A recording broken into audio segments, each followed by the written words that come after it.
దేవుని వాక్యాన్ని చూసుకొని మనం బలలో కూడా పాల్పొందనంటున్నాం. చూడండి, అపోస్తుల కార్యములు బలలో పాలు పొందకపూర్వం అపోస్తుల కార్యములు 1వ అధ్యాయం. అపోస్తుల కార్యములు 1వ అధ్యాయము 3-4 వచనాలు చదువుదాం. అపోస్తుల కార్యములు 1వ అధ్యాయము 3-4 వచనాలు.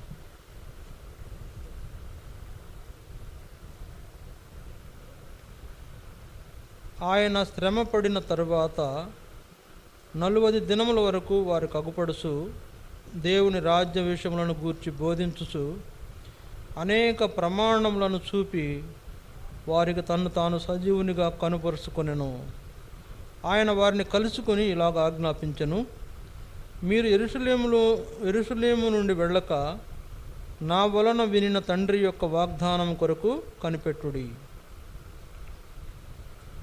ఈ మాటల ద్వారా ప్రభు మనతో మాట్లాడి మనం బలలో యోగ్యముగా పాలు పొందినట్లు మనకు సహాయము చేయునుగాక. ఇక్కడ ఈ మాటలు గమనించండి. అపోస్తుల కార్యములు 1:3 యేసు ప్రభు శ్రమపడి కలువరి శిలువలో మరణించి సమాధి చేయబడి తిరిగి లేచిన తర్వాత, సజీవునిగా లేచిన తర్వాత ఆయన తన్ను తాను వారికి సజీవునిగా కనుపరుచుకొనెను అని వ్రాయబడింది. ఆయన తన్ను తాను వారికి సజీవుడిగా కనుపరుచుకున్నాడు అంటే దాని అర్థం ఏంటంటే, యేసు ప్రభు తిరిగి లేచిన తర్వాత ఆయన ఏమి సీక్రెట్గా ఉండలా, అంటే ఎవరికి తెలియకుండా ఉండలా, ఎవరికి తెలియకుండా ఆ విషయం ఏమి దాయలా, అందరికీ తెలియాలనే ఉద్దేశంతో ఆయన సజీవుడు, ఆయన లేచి ఉన్నాడు అనేటువంటి ఆ అనుభవం అందరికి తెలియాలని ఆయన ఏం చేస్తూ వచ్చాడు, శిష్యులైన వారిని కలుసుకుని అనేకమైన ప్రమాణములను వారికి చూపి, అంటే రుజువులు చూపించి ఆయన తను తాను వారికి సజీవునిగా కనపరుచుకున్నాడు. ప్రమాణాలు, రుజువులు అంటే ఏంటి? రుజువులు ఏంటి? యేసు ప్రభు తన రుజువులను చూపించుకుంటున్నాడు. నేను ఆయననే అని ఏం చేస్తున్నాడు? ఆయన చేతుల్లో కాళ్ళల్లో కొట్టిన మేకులు గుర్తులు చూపిస్తున్నాడు. కనుక ఆయన చేతుల్లో కొట్టిన ఒక చీలలో కొట్టినటువంటి గుర్తులు, మేకులు కొట్టినటువంటి గుర్తులు చూపిస్తూ రుజువు చూపించుకుని తను తాను సజీవునిగా కనపరుచుకుంటున్న ప్రభు. కనుక ఏమంటున్నాడు? ఆయన వారిని కలుసుకుని ఇలాగ ఆజ్ఞాపించను, యెరూషలేము నుండి వెళ్ళక నా వలన వినిన తండ్రి యొక్క వాగ్దానం కొరకు కనిపెట్టుడి. కాబట్టి ఇక పని అయిపోలా, పని ప్రారంభించబడుతుంది, ఇక్కడే పని ప్రారంభించబడాలి అనేది ఆయన యొక్క ఆలోచన. అందుకని మీరు ఇక మీ పని అయిపోయింది అనుకోబాకండి, ఇప్పటి నుంచే మీ పని మొదలవుతుంది. అంటే నేను ఉన్నంత వరకు జరిగిన పని వేరు, ఇక నుండి జరగవలసింది వేరు. అందువల్ల మీరు వెళ్ళిపోవద్దు, మీరు ఇళ్ళకి వెళ్ళిపోవద్దు. అంటే వాళ్ళందరూ కూడా ఏం చేశారు? యేసుప్రభుని వెంబడించే వాళ్ళందరూ వాళ్ళ తల్లిదండ్రులను విడిచిపెట్టి ఈయన వెంబడించారు. వారి కుటుంబాలను విడిచిపెట్టి యేసుప్రభుని వెంబడించారు. మళ్ళీ ఇప్పుడు వాళ్ళ ఇళ్ళకి వెళ్ళిపోయి మళ్ళీ వాళ్ళ బంధువులతో కలిసిపోతారేమనే ఉద్దేశంతో యేసుప్రభు ఏం చేస్తున్నాడు? మీరు వెళ్ళిపోవద్దు, మీరు ఏదైతే విన్నారో వాగ్దానాలు, దేవుని వలన విన్న వాగ్దానాలు నెరవేర్చబడిన నిమిత్తము మీరు యెరూషలేములోనే కనిపెట్టుకొని ఉండాలి, యెరూషలేములోనే ఉండాలి. కనుక యేసు ప్రభు తను తాను సజీవునిగా కనపరుచుకున్న తరువాత ఆయన శిష్యులకు పలుమార్లు కనబడుతూ వచ్చాడు. అనేక సార్లు వారికి ఆయన తను తాను కనపరుచుకుంటూ వచ్చాడు, అనేక రుజువులు చూపిస్తూ వచ్చాడు, ప్రమాణాలు చూపిస్తూ వచ్చాడు. కాబట్టి ఇక్కడ తలంపు ఏంటంటే, యేసు ప్రభు సజీవుడిగా లేచిన తర్వాత ఆయన అంతవరకు చేస్తూ వచ్చిన పరిచర్య కొనసాగించుడు కొరకై శిష్యులకు కొన్ని గైడెన్స్ ఇస్తూ వచ్చాడు, శిష్యులైన వారికి కొన్ని గైడెన్స్ ఇస్తూ వచ్చాడు. కనుక సుమారుగా ఒక 7 సార్లు ఆయన తను తాను కనపరుచుకుంటూ వచ్చాడు. చూడండి, 40 దినాల పాటు ఆయన సజీవుడు లేచిన తర్వాత 40 దినాల పాటు భూమి మీద ఉన్నాడు. సజీవుడిగా లేచిన తర్వాత 40 దినాల పాటు అనేకులకు ఆయన తను తాను కనపరుచుకుంటూ వచ్చాడు. ఆ కనపరిచిన కొన్న సందర్భంలో వారిలో ఉన్న లోపాలను చూపించి వారిని సరిచేయడానికి ప్రయత్నం చేస్తున్నాడు. కనుక ఒక 7 సార్లు యేసు ప్రభు తను తాను వారికి కనపరుచుకున్న సంగతులు మనం జ్ఞాపకం చేసుకుంటాం. 7 సార్లు వారికి తాను కనుపరుచుకున్నాడు. చూడండి, మొట్టమొదటిగా ఎవరికి కనుపరుచుకున్నాడు? చూడండి, యోహాను సువార్త 20వ అధ్యాయం. యోహాను సువార్త 20వ అధ్యాయం 16వ వచనం చూడండి. యోహాను సువార్త 20వ అధ్యాయం 16వ వచనం. యేసు ఆమెను చూసి మరియా అని పిలిచెను. ఆమె ఆయన వైపు తిరిగి ఆయనను హెబ్రీ భాషతో రబ్బూని అని పిలిచెను. ఆ మాటకు బోధకుడని అర్థము. ఇక్కడ ఈ మాట చూడండి, యేసు ఆమెను చూసి మరియా అని పిలిచెను. యేసు ఆమెను చూసి మరియా. మొట్టమొదటిగా యేసు ప్రభు కనబడింది ఎవరికి? మగ్దలేన మరియా. కనుక యేసు ప్రభు తిరిగి లేచిన తర్వాత మొట్టమొదటి కనబడింది మగ్దలేన మరియకే. ఎందుకంటే ఆమెకున్న ఆసక్తి మిగిలిన ఎవరిలో లేదు. యేసు ప్రభువుకి మరి ఆమె మగ్దలేన మరియ మంచి శిష్యురాలు. యేసు ప్రభువుకి మగ్దలేన మరియ మంచి శిష్యురాలు. అందువలన యేసు ప్రభు అంటే ఎక్కువగా మరి రెస్పాన్సిబిలిటీ బాధ్యతగా ఉన్న ఆమె ఎవరంటే మగ్దలేన మరియ. చూడండి, ఇంకా అనేక మంది మరియలు ఉన్నారు. కానీ మగ్దలేన మరియకున్న యేసు ప్రభు మీద ఉన్న ప్రత్యేకమైన ఒక ప్రేమ, అభిమానం, లేకపోతే ఒక గౌరవం, మర్యాద మగ్దలేన మరియకు ఉంది. అందుకే చూడండి, అసలు యేసు ప్రభు బంధించబడినప్పుడే శిష్యులందరూ పారిపోయారు. ఒక యోహాను మాత్రం అక్కడ శిలువ దగ్గర, ఎందుకంటే యేసు ప్రభు తల్లి ఉంది కాబట్టి, యోహాను తల్లి, యేసు ప్రభు తల్లి మగ్దలేన మరియ, యోహాను అక్కడ ఉన్నారు శిలువ వేష దగ్గర. కనుక యేసు ప్రభు తల్లి ఉంది, తన తల్లి ఉంది కాబట్టి, తర్వాత అక్కడ ఉన్నటువంటి అధికారుల్లో కొంతమంది తెలిసిన వాళ్ళు ఉన్నారు కాబట్టి ఏదో రికమెండేషన్, పలుకుబడి ఉపయోగించి అక్కడ ఉన్నాడు శిలువ దగ్గర. మిగిలిన వాళ్ళందరూ పారిపోయారు. యోహాను మాత్రం తన తల్లితో మిగిలిన వాళ్ళతో అక్కడ ఉన్నాడు. సరే, ఇప్పుడు ఆయన బంధువు కాబట్టి, యోహాను బంధువు కాబట్టి తప్పలా ఉండాల్సి వచ్చింది. ఖచ్చితంగా కొన్ని శిక్షలు అమలు చేసేటప్పుడు బంధువుల అనుమతి కూడా తీసుకుంటుంటారు. వాళ్ళని సంప్రదించి అన్నీ చేస్తుంటారు. కనుక అందువలన యోహాను ఉన్నాడేమో, వాళ్ళు అందుకే ఆ పేరెంట్స్ కానీ బంధువులుగా వాళ్ళు అక్కడ ఉన్నారేమో చెప్పాలి. అయితే నా తలంపు ఏంటంటే అక్కడ మగ్దలేన మరియ కూడా ఉంది. ఇంకో మాట ఏంటంటే యేసు ప్రభువుని సమాధి చేసేటప్పుడు మగ్దలేన మరియ చూసింది, ఆ సమాధిని చూసింది. అంటే ఆయనను బంట్రోతులు పట్టుకెళ్ళిన దగ్గర నుండి శిలువలో చనిపోయే వరకు, చనిపోయిన తర్వాత ఆయన సమాధి నుండి దింపి సమాధి చేసే వరకు ఈమెకు అంతా తెలుసు. అంటే మినిట్ టు మినిట్ అన్ని విషయాలు తెలుసు ఆమె.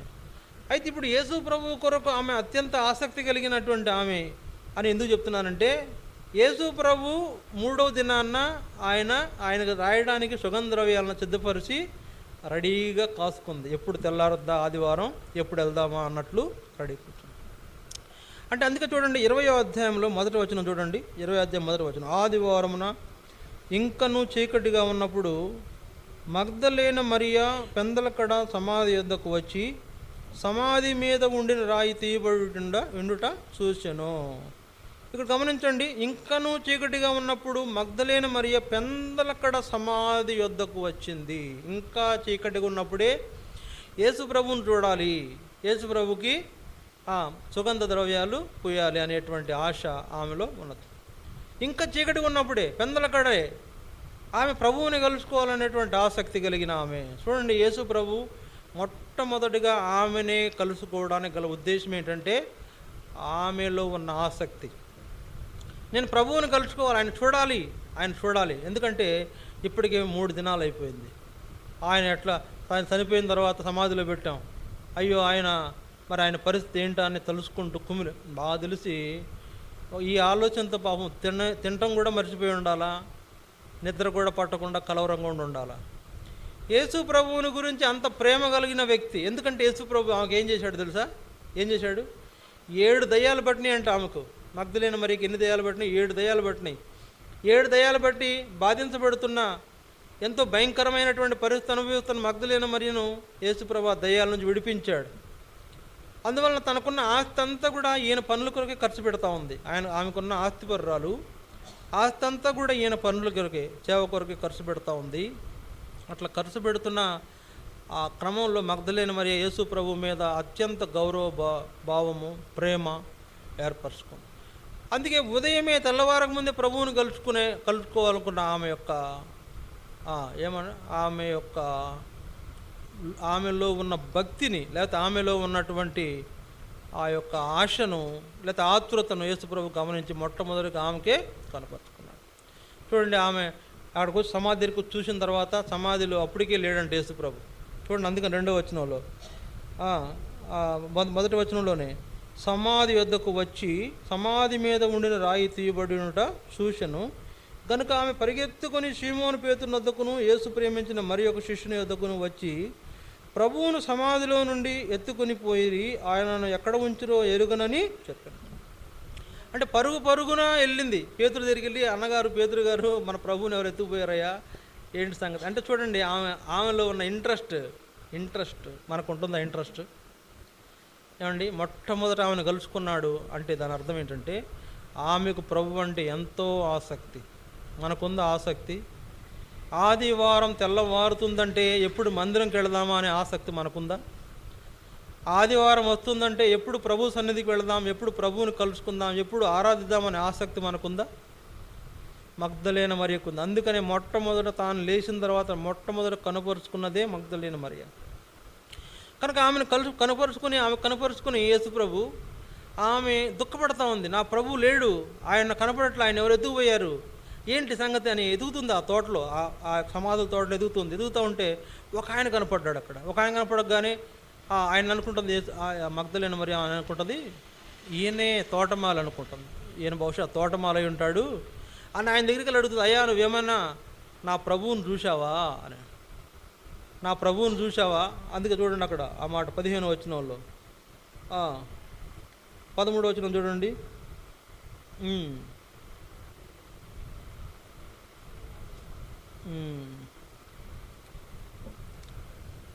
15వ వచనం, యేసు అమ్మ ఎందుకు ఏడుచుచున్నావు, ఎవరిని వెతుకుచున్నావు అని ఆమెను అడుగగా ఆమె ఆయన తోటమాలి అనుకుని, అయ్యా నీవు ఆయనను మోసుకొని పోయిన ఎడల ఆయనను ఎక్కడ ఉంచితివో నాతో చెప్పుము, నేను ఆయనను ఎత్తుకొని పోదునని చెప్పాను. యేసు ఆమెను చూసి మరియా అని పిలిచాను. తోటమాలి అనుకుని యేసుప్రభుని ముందు చూసినప్పుడు ఏమవుతుందంటే తోటమాలి అనుకుని ఆయన పిలిచి పలకరించి, అయ్యా నువ్వు మా ప్రభువుని ఏమైనా చూసావా?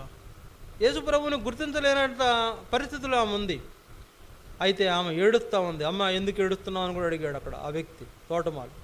అంటే తోటమాలిగా ఉన్న యేసుప్రభు, ఎందుకు ఏడుస్తున్నావు? అందుకే ఆ వచనాలు ఉన్నాయి అక్కడ, ఎందుకు ఏడుస్తున్నావు? 13వ వచనం, వారు అమ్మ ఎందుకు ఏడుస్తున్నావు అని ఆమెను అడుగగా. ఇట్లా 15వ వచనంలో యేసు అమ్మ ఎందుకు ఏడుచున్నావు, ఎవరిని వెతుకుతున్నావు అని అడిగాడు. కనుక ఏడుస్తూ ఉంది. చూడండి, చాలామంది దినాల్లో కూడా చనిపోతే ఎవరైనా చనిపోయారు అనుకోండి, ఏడుస్తూనే ఉంటారు. ఇంకా ఎంత చేపైనా ఏడు పాపరు. 1 రోజు 2 రోజులు 3 రోజులు గడిచినా ఏడుస్తూనే ఉంటారు. చాలామంది వారం తర్వాత ఏడిచేవాళ్ళు కూడా ఉంటారు. ఏంటంటే ఆ చనిపోయిన వ్యక్తుల పైన వీళ్ళకున్న మమకారం. అందుకే దుఃఖం ఆపుకోలేనంత పరిస్థితి వాళ్ళు కలిగినప్పుడు ఏడుస్తూనే ఉంటారు. అట్లా మగ్దలేన మరి కూడా యేసుప్రభు అంటే ఎంతో ప్రేమ, అందువలన ఏడుస్తూనే ఉంది. యేసుప్రభు అన్నాడు, అమ్మ ఎందుకు ఏడుస్తున్నావు? దోతలు కూడా అడిగారు. ఇప్పుడు యేసుప్రభు కూడా అడుగుతున్నాడు. అయితే ఆయన అడిగిన తర్వాత ఆమె ఏమనుకుంటుంది, ఈయన తోటమాలి కాబోలు అనుకోండి. తోటమాలి కాదు, యేసుప్రభు. అడిగి ఆమెను పిలిచాడు, మరియా అని పిలవంగానే అప్పుడు గుర్తుపట్టింది, ఆహా ఈయన, ఆ స్వరం గుర్తుపట్టింది. యేసుప్రభు తిరిగి లేచిన తర్వాత ఆయన ఇప్పుడు నూతన దేహంతో ఉన్నాడు. నూతనమైనటువంటి వెలుగు ఆయనలో ఉంది ఇప్పుడు. అందువల్ల ఆయన అంత ఈజీ గుర్తుపట్టలేకపోయింది.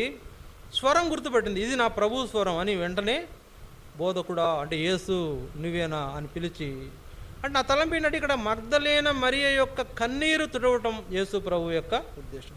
ఆమెలో ఉన్న ఆశ, ఆతృతను యేసు ప్రభు గుర్తించాడు. దేవుడు అంటే ఆశ, దేవుని మందిరం అంటే ఆశ, దేవునికి ఆరాధన అంటే ఆశ, ప్రార్థన అంటే ఆశ, మందిరంకి వెళదామంటే ఆశ, పాట పాడదామంటే ఆశ, దేవుని పనుల కొరకై మనం సమర్పించుకుందామనే ఆశ. ఆమెకున్న ఆశ మనకు కూడా ఉండాలి. పెందలకడ ప్రభు కొరకు కనిపెట్టే వ్యక్తిగా ఉంటున్నామా? నీ కన్నీరు తొడవబడుతుంది, గుర్తుపెట్టుకోండి. పెందలకడ నువ్వు ప్రభువుని కనుగొనాలనే ఆశ నీకుంటే కనుక నీ కన్నీరు తొడవబడుతుంది. నువ్వు ఏ బాధలో ఉన్నావో, ఎందుకు కన్నీరు కారుతున్నావో, ఎందుకు ఇబ్బంది పడుతున్నావో, నీ కన్నీరు తొడవబడుతుంది, నీ ఇబ్బంది పరిష్కారం చేయబడుతుంది. యేసు ప్రభు కొరకు పెందలకడనే కనిపెట్టుకుని ఉండే వ్యక్తిగా ఉండాలి. ఎప్పుడు మందిరంకి వెళదామా అని కనిపెట్టుకునే బిడల్లాగా మనం ఉండాలి. ఎన్నింటికి వస్తామండి ఆరాధన అంటే? ఎన్నింటికి వస్తాం? పెందలకాడే వచ్చింది కదా మగ్దలేన మరియా, ఇంకా చీకటిగా ఉన్నప్పుడు వచ్చింది కదా. మరి మనం ఎందుకు మిట్ట మధ్యాహ్నం వస్తున్నాం మందిరానికి? అట్లయితే నీ కన్నీరు తొడవబడదు, అట్లయితే నీ బాధలు తొలగించబడవు, అట్లయితే నువ్వు ఎదుర్కొన్న ఇబ్బందులు తొలగిపోవు. ఆయన కొరకు, ఆయన సన్నిధి కొరకు పెందలకడే లేచి సిద్ధపడి రెడీగా ఆయన మందిరంకి వెళదామని రెడీ అయ్యేటువంటి వాళ్ళ కన్నీరు తొడవబడుతుంది, వాళ్ళ బాధలు తీర్చబడతాయి. కనుక మగ్దలేన మరియ కన్నీరు తొడవబడింది. నీకు కన్నీరు లేదేమో, రాకుండా కూడా చేస్తాడు ఆయన కొరకు నువ్వు ఆశగా కనిపెట్టుకుంటే. ఒకవేళ నువ్వు కన్నీరు కారుతున్నావేమో, నీ కన్నీరు తుడుస్తాడు నువ్వు ఆయన కొరకు ఆశగా ఎదురు చూసే బిడ్డవైతే. ఎప్పుడు చూడాలా? అందరికంటే ముందు వచ్చింది ఏమే, గుర్తుపెట్టుకోండి. అనేక మంది ఆయన శిష్యులు ఉన్నారు, అనేక మంది ఆయన శిష్యులు ఉన్నా కూడా అందరికంటే ముందు వచ్చింది ఆమె సమాధి దగ్గరికి. సరే, అందరికంటే ముందు మందిరానికి వెళ్ళాలని ఎందుకు అనుకోవట్లేదు నువ్వు? అందరికంటే నేను ముందు కనపడాలని ఎందుకు అనుకోవట్లేదు? అందరికంటే ముందు నేను ప్రభు సన్నిధికి వెళ్ళాలి, నేను దీవించబడాలి, ఆ దీవెన నాకు మొట్టమొదట దొరకాలని ఎందుకు అనుకోవట్లేదు? మగ్దలేన మరియా అనుకుంది. ఆమె నాకు తెలిసి అసలు నిద్రైపోయి ఉండదులేండి పాపం. ఇక తెల్లారులు మెలకుగానే ఎప్పుడు తెల్లారదాన్ని ఎదురు చూస్తూ ఉంటుంది. మనం కూడా అంతే కదా, ఏదైనా కార్యక్రమం ఉంటే ఇక రాత్రి నిద్ర పట్టదు. ఈ పొద్దున ఏదైనా ఊరు వెళ్ళాలనుకోండి, ఇక రాత్రి మధ్యరాత్రిలో పడుకుంటా అసలే నేను ఒక గంట పడుకున్న తర్వాత మెలకు వచ్చేస్తుంది, ఎప్పుడు తెల్లారద్దు, ఎప్పుడు ఆరవుద్దా బడికి బయలుదేరదామని. అంతే మన కార్యక్రమాలు ఉంటే వెంటనే తొందరగా మెలకు వచ్చేస్తుంది, ఆడవాడికి ఉంటుంది. మరి దేవుని కార్యములకు ఎందుకు ఉండదు? ప్రభువును చూడాలనే దాని కొరకు ఎందుకు కనిపెట్టలేకపోతున్నాం? ప్రభు సన్నిధికి వెళ్ళాలనే దాని కొరకు ఎందుకు కనిపెట్టలేకపోతున్నాం? ఆలోచించండి. మగ్దలేన మరియ కనిపెట్టింది. ఆమె అందుకే చాలా గొప్ప, గ్రేటెస్ట్ భక్తురాలు, గొప్ప భక్తురాలు. చూసారా, మగ్దలేన మరియ ఒక దేవాలయం కూడా కట్టింది అక్కడ వాళ్ళ ప్రాంతంలో యేసు ప్రభువుకి. కనుక నా తలంపు ఏంటంటే ప్రియులారా, మగ్దలేన మరియ వలె ఎందుకు ప్రభువుని కలుసుకోవాలని ఆసక్తి లేని వారు ఉంటున్నాం? ఎందుకు మొట్టమొదటే నేను అక్కడ ఉండాలి, అక్కడ కనబడాలి, అక్కడ వెళ్ళాలి అని అనుకోలేకపోతున్నాం? వెళితే మంచిదేగా, నీకున్న ఇబ్బందులను తొలగించబడతాయి కదా. వెళితే అంటే ఇప్పుడు మగ్దలేన మరియ వెళ్ళినప్పుడు ఏం జరిగింది? ఆమె కన్నీరు తొడవబడింది. అబ్బా, యేసు ప్రభువుని చూడంగానే ఆమె పట్టరాని సంతోషం వచ్చేసిందా, ప్రభువా నీవేనా అని. ఆమె వెంటనే ఆయన పట్టుకోపోయింది. ఆమె ఆయన అన్నాడు, పట్టుకోబో కొద్దిగా ఆగమ్మా అని ఆపాడు. ఇప్పుడు పట్టుకోకూడదు అంటే మొక్కపోయింది, కాళ్ళగా మొక్కపోయింది. ఇప్పుడు కాదు, కొంచెం ఆగు అని ఆపి తర్వాత మళ్ళీ ఇంకొకసారి కనపడినప్పుడు పట్టుకొని ఇచ్చాడు. వాళ్ళు ఆయన పట్టుకొని ఆయన దేహాన్ని తాకి చూశారు. కానీ ఇక్కడ పట్టుకోవద్దు అన్నాడు. దాని అర్థం ఏంటంటే ఆమె యొక్క ఆశ ప్రభువుని ముట్టుకొని ఇంకా ఎక్కువగా ఆయన్ను హత్తుకోవాలి, ప్రేమించాలనేటువంటి ఆశ ఆమెకుంది. మనకు లేదు, మనకు దేవుణ్ణి హత్తుకోవాలని ఆశ లేదు. కనుక మగ్దలేన మరియ పట్టరాని సంతోషంతో అక్కడి నుంచి వెళ్ళింది. ఆ ప్రభు అన్నాడు, నేను లేచానని అందరికి చెప్పు, మన శిష్యులందరికీ చెప్పు, సహోదరులకు చెప్పు అన్నాడు. శిష్యులందరికీ చెప్పు అని చెప్పి పంపించాడు. ఏం వెళ్ళి వాళ్ళకి చెప్పింది, ఎవరికి? శిష్యులకు చెప్పింది. వాళ్ళు నమ్మలా. చూడండి, అందుకనే అదే 20వ అధ్యాయం 18వ వచనం, మగ్దలేన మరియ వచ్చి, నేను ప్రభువును చూచితిని, ఆయన నాతో ఈ మాటలు చెప్పినని శిష్యులకు తెలియజేసెను అని. శిష్యులకు తెలియజేశాను. చూడండి, ఇక్కడ తెలియజేసింది ఆమె. అయితే వాళ్ళు ఆ మాటలు నమ్మని వారుగా ఉన్నారు. కనుక ప్రియులారా, యేసు ప్రభు తిరిగి లేచాడు. చూడండి, ఎందుకంటే పేతురు, యోహాను కూడా సమాధులు చూశారు కానీ యేసు ప్రభు కనపడలా. అందువల్ల ఆయన ఏంద్రని ఆయన ఇప్పుడు సమాధిలో ఒక మనిషిని పెట్టామండి, మళ్ళీ చూస్తే అక్కడ ఆ దేహం లేదు, ఏమనుకుంటారు? ఈయన దెయ్యం అయిపోయాడు అనుకుంటారు కదా. ఇప్పుడు ఒక మనిషిని సమాధిలో పెట్టాం, సమాధిలో మళ్ళీ ఆ మనిషి కనపడదు మనకు. ఏమంటారు ఆయన, అమ్మ ఈయన దెయ్యం అయిపోయాడు అనుకుంటారు. ఇప్పుడు వీళ్ళు కూడా అట్లాగే అదే భావనలో ఉన్నారు. బహుశా నాకు అర్థమైంది అదే, దెయ్యం అయిపోయాడు అని అనుకున్నారు. కాబట్టి నమ్మలా. అందువల్ల ఆయన లేచాడనే సంగతిని యేసుప్రభు అన్నాడు, నువ్వు వెళ్ళి శిష్యులకు చెప్పు అంటే చెప్తే నమ్మల. కాబట్టి వాళ్ళ నమ్మనందున యేసుప్రభు చాలా బాధపడ్డాడు. నా శిష్యులైన వాళ్ళే నన్ను నమ్మట్లేదు అని. కాబట్టి చూడండి తలంపు, మగ్దలేన మరియ కన్నీరు తుడవబడింది. మగ్దలేన మరియా ఆయన గురించి ఆయన సజీవుడే లేచాడని మొట్టమొదట సాక్ష్యం ఇచ్చే వ్యక్తిగా ఆమె ఆ ఘనతను పొందింది. ఈ అనుభవం మనకు కూడా కావాలంటే మగ్దలేన మరియా లాంటి లక్షణాలు మనకు ఉండాలి. ప్రభు సన్నిధికి వెంటనే త్వరపడి వెళ్ళాలి, ముందుగా వెళ్ళాలి. అందరికంటే ముందు నష్టమా? అందరికంటే ముందు మందిరానికి వస్తే లాభమా నష్టమా చెప్పండి? లాభమా నష్టమా? ఇప్పుడు అందరితో పాటు వస్తే అందరికి వచ్చే ఆశీర్వాదాల్లో నీకు కొంత భాగం వస్తుంది, అంతే కదా. ఇప్పుడు ఇది మీకే అని ఇక్కడ పెట్టానండి, వచ్చారు, వచ్చిన వాళ్ళందరికీ దీని భాగాలు చెప్తే కొద్దిగా వస్తుంది కదా. ముందు వచ్చిన వాళ్ళకి ఈ బహుమానం అని అంటే ఇది అందరికీ చెందే బహుమానం ముందు వచ్చే వాళ్ళకి అని చెప్పామనుకోండి, ముందు ఎవరైతే వాళ్ళకే కదా, మొత్తం వాళ్ళకే వచ్చేస్తుంది కదా. అట్లనే మనం ముందుగా వస్తే దేవుని ఆశీర్వాదాలు మొట్టమొదట మనకే వస్తాయి. మనకి ఇవ్వంగా మిగిలింది ఏమంటే పక్క వాళ్ళకి పోతాయి, ముందు మనకే వస్తాయి బహుమానం. ఇప్పుడు ముందుకు వచ్చిన వాళ్ళకి ఎక్కువ ఇచ్చేస్తారు, ఇదిగో ఇది తీసుకో, నీకు ఎంత కావాలన్నా తీసుకో అంటారు. తర్వాత వచ్చిన వాళ్ళకి కొద్దిగా ఉందయ్యా నీకేం మరి కొద్దిగా వస్తుంది, కొద్దిగా తీసుకొని ఇస్తారు. కనుక ముందుగా మందిరానికి వెళ్తే ఎక్కువ ఆశీర్వాదం, ఆఖరికి వెళ్తే తక్కువ, అసలు ఏమి ఉండకపోవచ్చు కూడా. కాబట్టి ముందుగా దేవుని మందిరానికి వెళ్ళాలనే ఆశ మగ్దలేన మరియ జీవితం ద్వారా మనం కలిగిన వారుగా ఉండాలి. ఇది మొదటి. రెండోది చూడండి, అదే 20వ అధ్యాయం యోహాను సువార్త 20వ అధ్యాయం 19వ వచనం. యోహాను సువార్త 20:19. ఆదివారం సాయంకాలమున శిష్యులు యూదులకు భయపడి తాము కూడి ఉన్న ఇంటి తలుపులు మూసుకొని ఉండగా యేసు వచ్చి మధ్యన నిలిచి మీకు సమాధానం కలుగునుగాక అని వారితో చెప్పెను. ఆయన అలాగూ చెప్పి వారికి తన చేతులను పక్కను చూపగా శిష్యులు ప్రభువును చూసి సంతోషించిరి. ఇక్కడ చూడండి, రెండవది గారు కనపడుతున్నాడు. ఒక గదిలో కూడుకొని ఉన్న తలుపులు మూసుకొని భయపడి దాక్కున్న శిష్యుల మధ్యకు వచ్చాడు యేసు ప్రభు. ఎప్పుడు? ఆదివారం సాయంకాలం. ఉదయం లేచి ఉదయాన్నే మగ్దలేన మరియ కనపడ్డాడు. ఆమె వచ్చి వీళ్ళకి చెప్పినా వీళ్ళు నమ్మలేదు. అందువలన ఆదివారం సాయంకాలం, మరి ఈయనక వేరే పనులు కూడా ఉంటాయి కదండి. యేసు ప్రభు దేవుని దగ్గరికి వెళ్ళి బాధ్యతలను అప్పగించి మళ్ళీ తిరిగి వచ్చాడు. ఆదివారం సాయంత్రం శిష్యులు మేడగదిలో ఉంటే వాళ్ళ మధ్యకు వచ్చి వాళ్ళకి కనపడి ఏమంటాడు? ఇదిగో నా చేతులు చూసుకోండి, ఇదిగో నా మేకులు కొట్టారు కదా, ఇవే ఈ బెజ్జాలు ఇవే అని చూపించుకుని, ఆహా నువ్వేనా. కాబట్టి వాళ్ళు ఆయన నమ్మలేని కారణం చేత ఆయన రుజువులు చూపించుకోవాల్సి వస్తూ ఉంది. చూడండి, నా పక్కలో పొడిచారు కదా, ఇదిగో నా పక్కలో పొడిచిన ఆ యొక్క గుర్తు ఇది అన్నాడు. నా చేతుల్లో కాళ్ళలో మేకులు కొట్టారు, ఇవే గుర్తులను చూపించుకుంటే, ఆహా నువ్వేనా, ఓకే నువ్వే. కాబట్టి మనం ప్రభువుని అనుమానిస్తాం, ప్రభువు నమ్మం, త్వరపడి ఆయన చేస్తున్న కార్యాలను నమ్మని వారికి ఉంటాం. ఇంకో మాట ఏమంటే, మనకు ఆయన మరి అంటే చూడండి, యేసు ప్రభువుని సిలువ వేసే ముందు బంధించారు కదా, బంధించి ఆయన దిక్కెళ్ళి సిలువ వేశారు కదా. ఇంకా ఆ దెబ్బకి వీళ్ళు ఏం చేశారు? సిలువ దగ్గర లేరు, సిలువ మోసేటప్పుడు లేరు, సిలువ దగ్గర లేరు, ఆయన సమాధి చేసేటప్పుడు లేరు, ఆయన తిరిగి లేచేటప్పుడు కూడా లేరు. ఎక్కడున్నారు? దాక్కుని ఒక మేడగదిలో దాక్కుని ఉన్నారు, భయపడుతున్నారు. అమ్మో మనకు కూడా మనం చూశారంటే మనల్ని కూడా వేసుకెళ్ళిపోతారు వ్యాన్లు.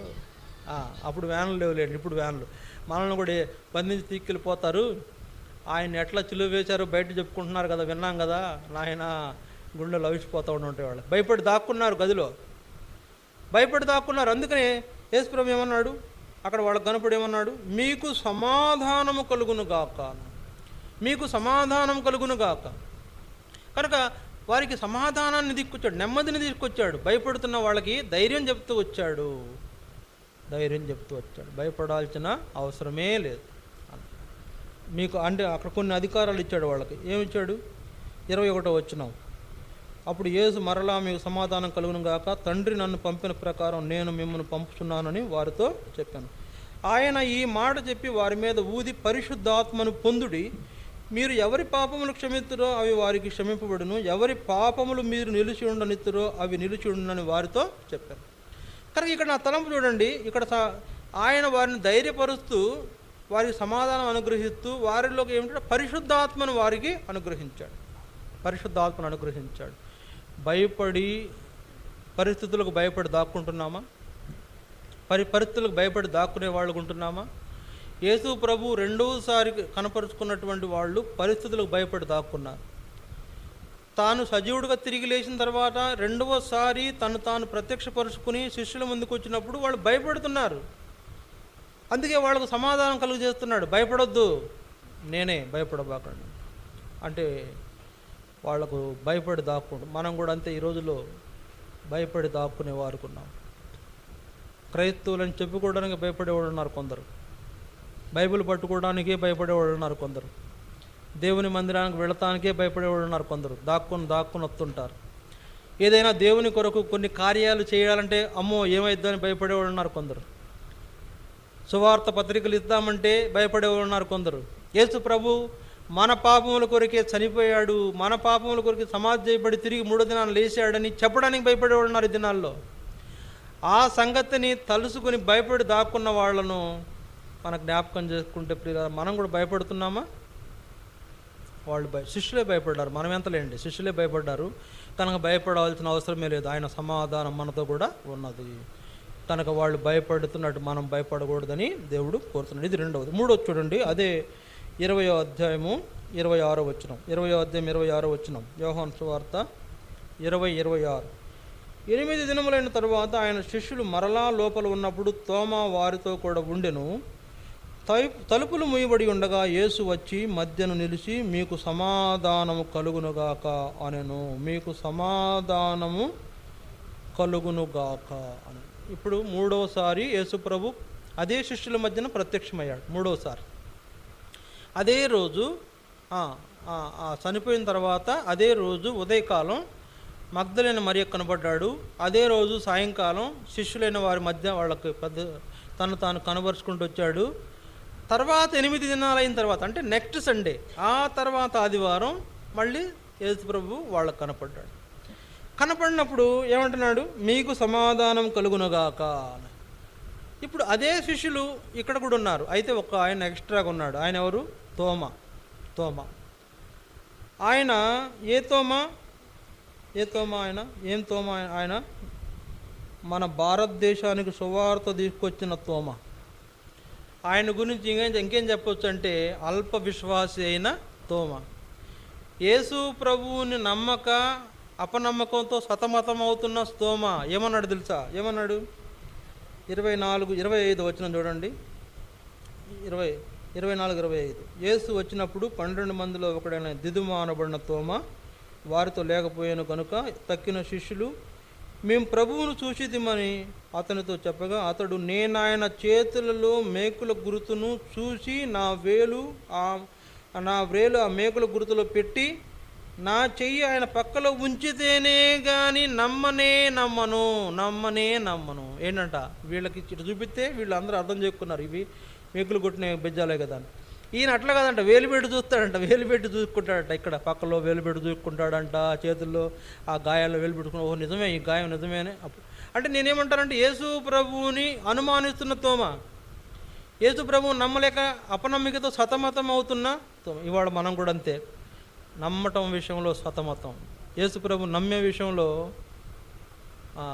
నమ్మొచ్చు అంటావా అని, నమ్మాల్సిన ఆయన్ని పట్టుకొని మనం ఏమంటే ఆయన నమ్మితే మనం జరుగుద్దంటావా, పని అయిద్దంటావా అని.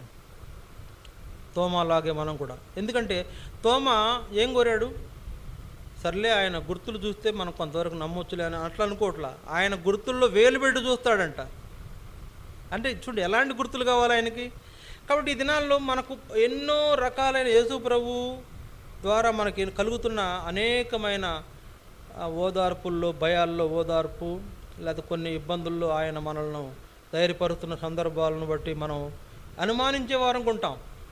యేసు ప్రభువుని నమ్మలేక సతమతం అయిపోయే వారికి ఉంటాం. కక్కలేక మెంగలేక అన్నట్లు అయిపోతుంది. యేసు ప్రభువుని నమ్మకుండా మనుషులను నమ్ముతూ ఉంటాం, కొన్ని రుజువులు కావాలని కోరుతూ ఉంటాం. అందుకే యేసు ప్రభు ఏమన్నాడు తోమాతో? చూసి నమ్మిన వాడి కంటే చూడక నమ్మిన వాడే ధన్యుడు. చూసి నమ్మిన వాడి కంటే చూడక నమ్మిన వాడే ధన్యుడు అన్నప్పుడు తోమాకు అర్థమైపోయింది. అప్పుడు అన్నాడు, ప్రభువా, నా ప్రభువా, నా దేవా, నా ప్రభువా, నా దేవా, అయ్యా తప్పు అయిపోయింది, మన్నించు. అప్పుడు చూసి నమ్మిన వాడి కంటే చూడక నమ్మిన వాడే ధన్యుడు. నువ్వు చూసి నమ్మావు కనుక చూసి నమ్మితివి. చూడండి, అందుకనే పక్కనున్న పేజీలో చూడండి, 29వ వచనం. యేసు, నీవు నన్ను చూసి నమ్మితివి, చూడక నమ్మిన వాడే ధన్యుడు. చూడక నమ్మిన వాడే ధన్యుడు. యేసు ప్రభువుని గుడ్డిగా నమ్మాల. సరే, యేసు ప్రభుని ఎట్లా నమ్మాలా? గుడ్డిగా నమ్మాలా. రుజువులతో నమ్మేవాడికి అన్ని ధన్యతలు రావు. రుజువులు కావాలంటే అన్ని ధన్యతలు రావు. గుడ్డిగా నమ్మాల. ఈయనైతే నాకు నా సమస్య పరిష్కారం చేసేస్తాడంటే ఆయన మీద పడేయాలి మన సమస్యలన్నీ కూడా. ఆయన సహాయం చేస్తాడు. ఆయన చూచి నమ్ముట కంటే చూడక నమ్మిన వాడే దాన్ని. గుడ్డిగా యేసు ప్రభువు నమ్ముట అనే అనుభవం తోమాకు ఆ దినం నేర్పబడుతూ వచ్చింది. అతను అపనమ్మికను బట్టి గుడ్డిగా, అంటే యేసు ప్రభువుని ఎలా నమ్మాలంట? గుడ్డిగా నమ్మాలి. అట్లాంటి వాడిగా తోమా ఆ రోజు చేయబడ్డాడు. కనుక ఇది 3వ సంగతి. 4వది చూడండి. 4వది మనం జ్ఞాపకం చేసుకుంటే లూకాసు సువార్త 24వ అధ్యాయం 14-15 వచనాలు చూడండి. లూకాసు సువార్త 24వ అధ్యాయం 14-15 వచనాలు. 14-15 వచనాలు. జరిగిన సంగతులన్నిటిని గూర్చి 13 ఎమ్మయ్య అనే గ్రామానికి వెళుతున్నారు. యేసు ప్రభు ఎరగనట్టుగా వాళ్ళతో కలిసి నడుస్తుంటే యేసు ప్రభుని వాళ్ళు గుర్తుపట్టపోయిన కారణం చేత ఏమంటున్నాడు యేసు ప్రభు ఏమంటున్నాడు? మీరు నడుచుతూ ఒకరితో చెప్పుకున్న ఈ మాటలు ఏంటని అడిగాడు. ఏంటి బ్రదర్, మీరు ఏదో మాట్లాడుకుంటున్నారు? మనం కూడా కూర్చుంటే మాట్లాడుకుంటాం. ఇక్కడ ఏంటో మాట్లాడుకుంటాం, ఒకళ్ళు మాట్లాడుతూ ఉంటారు కదా. మీరు ఏం మాట్లాడుకుంటున్నారు అనగానే నడిచే వాళ్ళు ఆగిపోయారు. ఈయన ఒక చూడటం మొదలుపెట్టారు. నీకు తెలీదా? కాబట్టి ఇది ఏం జ్ఞాపకం చేస్తుందంటే ప్రియులారా, ఈ జరిగిన సంగతి తెలియదు. పోయిన ఆదివారం ఏం జరిగింది నీకు తెలీదా? అయ్యో అసలు భలే జరిగిందిలే అంటాం మనం. అయితే వాళ్ళు అదే చెప్తున్నారు. అయ్యా మొన్న ఆయన్ని చిలువ వేశారు కదా, మేము ఆయనే మమ్మల్ని రక్షిస్తాడు అనుకున్నాము, ఆయనే మా మెస్సయ్య అనుకున్నాము. తీరా చూస్తే మమ్మల్ని రక్షించడానికి పోయి ఆయనకే రక్షణ లేకుండా పోయింది, ఆయన్ని చంపేశారు. ఇప్పుడు మా పరిస్థితి ఏంటో అర్థం కాక మేము మా యొక్క దారిలో వెళుతున్నాము, వేరే మార్గం ఎత్తుకుంటున్నాము అని చెప్పేసి. కనుక ఆయనను విడిచిపెట్టి వేరే దారిలో వెళ్ళిపోతున్న శిష్యులుగా వాళ్ళు ఉన్నారు. కనుక మనం కూడా అంతే. యేసు ప్రభు ఏదైనా ఒక్క సహాయం మనకు చేయకపోతే, లేకపోతే మనం అనుకోగానే మనకు ఆయన సహాయం చేయడానికి ముందుకు రాకపోతే, ఇంక మనం కూడా ఈయన మనం సహాయం చేయలే కానీ పద మన బాబాయ్ వాళ్ళ దగ్గరికి వెళ్దాం పద అనుకుంటాం. అరే ఆ ఊరిలో మనోడు ఉన్నాడుగా, రాజకీయవేత్త, వాడి తిరిగిపోదాం పద, ఆయన అయితే సహాయం చేస్తాడు. ఈయన మనం చేస్తాడు అనుకున్నాం కానీ చేయడు, కనపడట్లేదు, ముఖం చాటేశాడు అనుకుంటాం. అక్కడ సందర్భం గుర్తించండి. మనము ఆయన ఏదైనా మనకు చేయకపోతే, చేసినట్లుగా మనకు కనపడకపోతే వెంటనే ప్లేట్ మార్చేస్తాం, వెంటనే ఊరు మార్చేస్తాం, వెంటనే మందిరం కూడా మార్చేస్తాం కాదా? వెంటనే మందిరం కూడా మార్చేస్తాం. ఈ మందిరంలో నాకేం జరగలేదండి అంటే మందిరం కూడా మార్చేసేవాళ్ళు చాలామంది ఉన్నారు ఈ దినాల్లో. ఈ మందిరంలో నాకేం జరగట్లేదు, ఈ మందిరంలో నేను ఏ మేలు పొందలేకపోతున్నాను, ఈ మందిరంలో నాకు యేసు ప్రభు ద్వారా ఏ సహాయం దొరకట్లేదు, లేకపోతే ఈ పాస్టర్ గారు నాకేం చేయట్లేదు అని అనుకుంటే వాళ్ళు ఆ మందిరం చేస్తుందంట. వీళ్ళంటే ఈ ఊరిలో నాకేం జరగట్లేదని ఆ ఊరు వెళ్తున్నారంట. ఎమ్మయ్య అనే గ్రామం. యెరూషలేము గొప్పదా, ఎమ్మయ్య గొప్పదా అంటే యెరూషలేమే గొప్పది. యెరూషలేమును విడిచిపెట్టి ఎమ్మయ్యకు వెళుతున్నారు. తర్వాత ఆదివారం ఆరాధన జరిగే సమయంలో ఆరాధనలు ఉండకుండా వేరే ప్రాంతానికి పోతూ ఉన్నారు. ఈ దినాల్లో ఎట్లున్నారు ప్రజలు. ఇక్కడ నాకేం దొరకట్లేదు, నాకేం మేలు జరగట్లేదు, నాకేమీ కలగట్లేదు ఇక్కడ అన్నప్పుడు వెంటనే ప్లేట్ మార్చేవాళ్ళు ఉంటున్నాం మనం. అట్లాగే వాళ్ళిద్దరు కూడా ఉన్నారు. యేసు ప్రభు వాళ్ళిద్దరిని ఆ రోజు గద్దించాడు. ఏం గద్దించాడు తెలుసునా? అవివేకులారా, మందమతులారా, ప్రవక్తలు చెప్పిన మాటలు నమ్మని మందమతులారా, క్రీస్తు ఇలాగ శ్రమపడి ఆయన తన మహిమలో ప్రవేశించుట అగత్యము కాదా అని వారితో చెప్పినప్పుడు, గద్దించినప్పుడు వాళ్ళు తెలుసుకున్నారు. అయ్యా ప్రభువా, నువ్వా అంటే ఆయన చెప్పాడు, మీకు గుర్తులేదా, నేను చనిపేస్తారు, నేను సమాధి చేయబడతాను, నన్ను మళ్ళీ తిరిగి 3వ దినాన్ని లేస్తానని చెప్పాను, మీకు గుర్తులేదా అనగానే వాళ్ళకి బుద్ధి వచ్చింది. నిజమే ప్రభు, తప్పైపోయిందయ్యా, క్షమించు. చాలామంది ఇట్లాగంటారు మమ్మల్ని కూడా. చాలామంది ఇలాగంటారు, తప్పైపోయిందండి ఏదో పొరపాటు జరిగిపోయింది. ముందు తప్పు చేయడం ఎందుకు, తర్వాత పొరపాటు జరిగిందని చెంపలేసుకోవడం ఎందుకు? ముందు పొరపాటు జరిగించడం ఎందుకు, పొరపాటు అయిపోయిందని అయ్యో తప్పు అయిపోయింది ఇట్లా అంటూ తప్పు అంటారు. ఇట్లాగే అన్నారు, అయ్యా ప్రభువా నువ్వేనా? అరే నువ్వు చెప్పింది నిజమే, చెప్పావుగా 3వ దినం లేస్తానని, లేచావా? పొద్దున ఆమె ఎవరో చెప్పింది లేచావంట, చెప్పింది కానీ మేము నమ్మలా. అందుకే ఎంఐ పోతున్నాం, ఇక్కడ జరగదు కదా అక్కడ జరుగుద్దేమని అడగబోతున్నాం అనేటువంటి భావనలో వాళ్ళని గద్దించిన తర్వాత వాళ్ళ కన్నులు తెరవబడ్డాయి. గుర్తుపట్టారు, ప్రభువా తప్పు అయిపోయింది మన్నించు. అప్పుడు వాళ్ళ చెప్పారు, మీరు ఇప్పుడు వెళ్ళి శిష్యులకు చెప్పండి నేను లేచానని చెప్పండి అని. మళ్ళీ వాళ్ళని పంపితే వీళ్ళు చెప్తే వాళ్ళ మాట కూడా నమ్మలా. కాబట్టి ఇది ఆ రోజు సాయంత్రమే మనం చూసిన యోహాను సువార్తలో 2వ 8వ రోజున చూసారా, దానికి ముందు జరిగిన సందర్భం. కాబట్టి నా తలంపు ఏంటంటే ప్రియులారా, ఈ దినాల్లో ఏదైనా యేసు ప్రభువు ద్వారా ఇప్పుడు మనం ప్రార్థన చేస్తాం, ఆయనకి అవకాశం ఇవ్వాలి కదా, సమయం రావాలి కదా, ఆయన చేయాలంటే సమయం రావాలి కదా, అప్పటి వరకు ఆగాలి కదా. ఆగకుండా నాకు ఈయన వల్ల ఏం జరగట్లేదని వెంటనే ప్లేట్ మార్చేస్తాం, దేవుడిని మార్చేస్తాం, భక్తి మారిపోతుంది, విశ్వాసం మారిపోతుంది, అన్నీ మారిపోతాయి. ఇక ఏమేమో అదే జరిగింది ఇక్కడ వీళ్ళ దగ్గర. యేసు ప్రభు వాళ్ళని గద్దించాడు, వాళ్ళ కన్నులు తెరవబడి తప్పు అయిపోయిందని ఆయన దగ్గర క్షమాపణ కోరుకోవాల్సి వచ్చింది.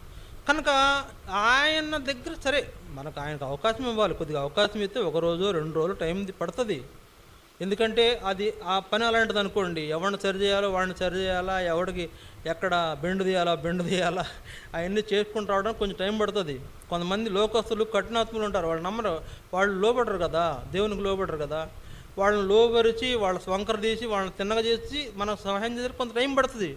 ఆ టైం వరకు ఆగాలి, ఆగకుండా తొందరపడిపోయి ప్లేట్ మార్చకూడదు, రూట్ మార్చకూడదు, భక్తి మార్చకూడదు, మనం వేషం మార్చకూడదు, మనకే నష్టం కలుగుతుంది. అందువల్ల వీళ్ళ నష్టపోయే పరిస్థితులు ఉన్నారని యేసుప్రభు వాళ్ళని కలుసుకొని వాళ్ళతో మాట్లాడి మళ్ళీ వాళ్ళని తీసుకొచ్చి ఆ మంద దగ్గరికి, ఆ శిష్యుల దగ్గరికి పంపించిన యేసుప్రభు.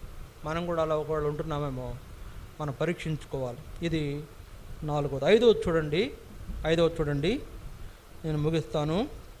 లూకాసు వార్త లేకపోతే దానికంటే ముందు మార్క్స్ వార్త చూడండి. మార్క్స్ వార్త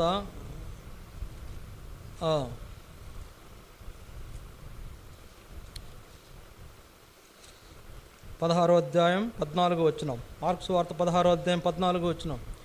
పిమ్మట 11 మంది శిష్యులు భోజనమును కూర్చున్నప్పుడు ఆయన వారికి ప్రత్యక్షమై తాను లేచిన తర్వాత తను చూసిన వారి మాట నమ్మనందున వారి అపనమ్మిక నిమిత్తమును హృదయ కాఠిన్యము నిమిత్తమును వారిని గద్దించెను. ఎప్పుడంట? 11 మంది శిష్యులు భోజనమును కూర్చున్నప్పుడు ప్రత్యక్షమై తాను లేచిన తర్వాత తను చూసిన వారి మాట నమ్మనందున వారి అపనమ్మిక నిమిత్తం గద్దించాడు. సరే, ఈ మాట గమనించండి, వారి అపనమ్మికను గద్దిస్తున్న యేసు ప్రభు. ఇది 5వది. 6వది చూడండి. 6వది మనం చూస్తే యోహాను సువార్త 21వ అధ్యాయం. యోహాను సువార్త 21వ అధ్యాయం. యోహాను సువార్త 21వ అధ్యాయం మొదటి వచనం చూడండి. యోహాను సువార్త 21 మొదటి వచనం.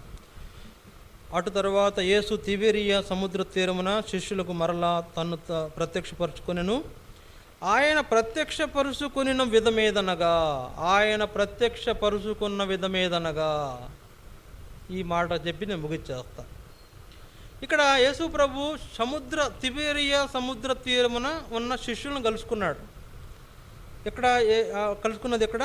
తిబెరియా సముద్ర తీరమున కలుసుకున్నప్పుడు ఆయన వాళ్ళని కలుసుకున్న విధానం ఏంటంట? పేతురు, కొంతమంది నతానియేలు, కొంతమంది చేపలు పడడానికి వెళ్ళారంట. సముద్రంలో చేపలు పడదాం, ఆయన చచ్చిపోయాడులే, ఆయన సమాధి చేసాం, ఇక ఆయన లేడులే అనుకుంటున్నారంట. ఆయన లేడులే, ప్రభువుతో మన పని అయిపోయింది, మనతో ఆయనకు పని లేదు, ఆయనతో మనకు పని లేదు, ఇక మనకు పనిలే, ఏం చేద్దాం? చేపలు పడదాం పదండి. ఈ రోజుల్లో చాలామంది మందిరం అయిపోగానే, దేవుని దగ్గర పని అయిపోగానే వెళ్ళి అచ్చంగిలాడుకుంటున్నారు, చేపలు పడుతున్నారు శిష్యులు. పేతురు అన్నాడంట, ప్రధాన శిష్యుడు పేతురు అన్నాడంట, బ్రదర్స్ నేను చేపలు పట్టడానికి పోతున్నాను, మీరు కూడా వస్తారా అంటే, అన్న బలేవాడు అన్న పద వెళ్దాం, మేము కూడా వస్తాం అని బయలుదేరారు. ఎక్కడండి? ఎక్కడ? తిబెరియా సముద్ర తీరంలో వాళ్ళకు యేసుప్రభు కనపరుచుకోక ముందు వీళ్ళు అనుకుంటాం మాటలు, చేపలు పడదాం రండిరా అంటే పదండి వెళ్దాం అనుకుని గోషి కట్టుకున్నారండి. గోషి కట్టుకున్నారు, పట్టారు, మొత్తానికి పట్టారు. ఆయన వాడు చేపలు పడతా ఉండగా ఈయన ధరిని కూర్చొని చూస్తున్నాడు. కూర్చొని చూస్తా అన్నాడు, అయ్యా బాబు పిల్లలారు అక్కడ కాదు ఈ ధరిని ఏంటంటే ఈ ధరిని వేసాడు. 153 చేపలు పట్టారు ఆ రోజులో. వాళ్ళ జీవితంలో ఎప్పుడు పట్టణాన్ని చేపలు పట్టారు. సరే పట్టుకురండి అని పట్టుకుని రండి అని చెప్తున్నప్పుడు వాళ్ళలో ఒక ఆయన యోహాను చూసి, పేతురు ఏమనుకుంటున్నావు, ఎవరు అనుకుంటున్నావు, ఆయన ప్రభు అయ్యా, మన ప్రభువు అక్కడ కూర్చున్న ఆయన అంటే పేతురుకు భయం వేసింది. వామ్మో ఆయన వచ్చేసాడు ఏంటన్నా కంగారు పడిపోయి. ఈ దినాల్లో అంతే, దేవుడు గద్దిస్తుంటే లేకపోతే సేవకులుగా మేము వచ్చామనుకోండి ఏం చేస్తున్నారు, కంగారు పడిపోతున్నారు. ఎందుకు కంగారు? ఒక ఇంటికి వెళ్ళంగానే ఒక ఆయన సినిమా చూస్తా కూర్చున్నాడు, అందుకు కంగారు పడ్డాడు. ఒక ఇంటికి వెళ్ళంగానే ఆ ఫోన్ పట్టుకుని ఆమె ఏదేదో చూస్తా కూర్చోతుంది. ఏంటబ్బా వెనక నుంచి వెళ్ళి చూస్తే అది దాంట్లో ఏదో ఉన్నాయి మొత్తానికి. ఏంటండి అంటే కంగారు. కనుక యేసు ప్రభువును చూడగానే కంగారు పడ్డాడు. కంగారు పడిన పేతురు ఇప్పుడు ఆయనే కదా చెప్పాలి, సమాధానం చెప్పాలి. ఆయన ఏం చేశాడు, పేతురు నేనేం చెప్పాను నువ్వేం చేస్తున్నావు, నేను వీళ్ళందరికీ చక్కగా శిష్యరికం వారు నేర్పించు, వాళ్ళకి ఎలాగా మందిరం పని చేయాలో నేర్పించు, సేవ ఎలా చేయాలో నేర్పించు అంటే నువ్వేం చేస్తున్నావు, చేపలు పడుతున్నావు దాన్ని. కనుక చేయవలసింది చేయకూడదు చేస్తున్నటువంటి వారిని గద్దించి యేసుప్రభు మరలా నీవు నా గొర్రెలను మేపు, నీవు నా గొర్రెలను కాయి, నేను నీకు అప్పగించిన పనిని చెయ్యి అని ఆయన గద్దించి యేసుప్రభు పేతుర్ని పురికొల్పాడు. కనుక ఇది 6వది. 7వదిగా యేసుప్రభు పౌలుకు కూడా కనపడ్డాడు, అనేక మందికి కనపడ్డాడు. పౌలును కూడా కనపడి అక్కడే చూసిన యేసుప్రభు పౌలును కూడా ఏర్పాటు చేసుకుని ఆయన పరిచర్యలో నియమించాడు తర్వాత. అట్లా తను కనపరుచుకున్నప్పుడు వారిలో లోపాలు సరిచేయబడి వారు దేవునికి పనికొచ్చేవారుగా వారిని మార్చిన ప్రభు. మనం కూడా ఎన్నో లోపాలు కలిగి ఉంటాం. ఆ లోపాలన్నీ తీసివేయబడి మనం ఆయనకు పనికొచ్చేటువంటి వారుగా సాధనాలుగా మార్చబడాలనేది ఆయన ఉద్దేశం. అలా మార్చబడి యోగ్యమైన అనుభవంలో బలలో మనం పాలు పొందాలి. అలా పాలు పొందే నిమిత్తం మౌనంగా మోకరిస్తాం, ప్రార్థన చేస్తాం, చర్య చేసుకొని ప్రభు బలలో పాలు పొందుతాం. మోకరించండి, ప్రార్థనలో ఉండండి.